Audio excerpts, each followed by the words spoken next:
When God finally speaks out of the whirlwind and describes how he made the earth, he doesn't use the language of chance. He uses the language of a construction site. Job chapter 38, God's own commentary on creation, spoken in first person. Listen to the vocabulary. Where were you when I laid the foundation of the earth? Who determined its measurements? Or who stretched out the line upon it? On what were its bases sunk? Or who laid its cornerstone? When the morning stars sang together and all the sons of God shouted for joy. Foundation, measurements, a surveyor's line, bases, cornerstone. That is a blueprint reading. God describes the earth the way a master builder describes his finest building. And it's everywhere once you see it. Hannah prays, the pillars of the earth are the Lord's, and on them he has set the world. 1 Samuel 2:8. Psalm 104, he set the earth on its foundations so that it should never be moved. Zechariah opens by calling God the one who founded the earth. Now ask the obvious question. Why does a foundation matter? Because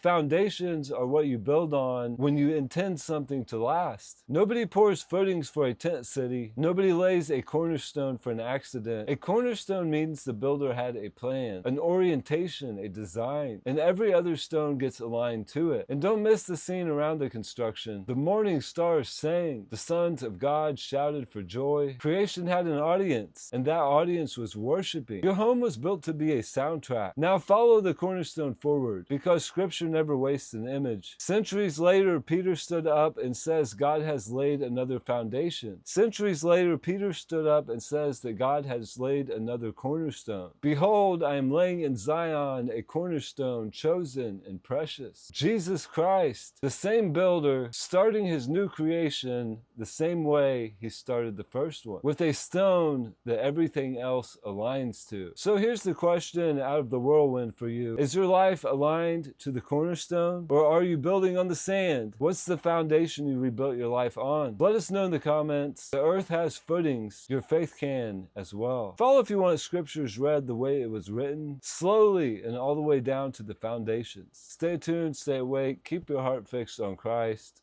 Many blessings.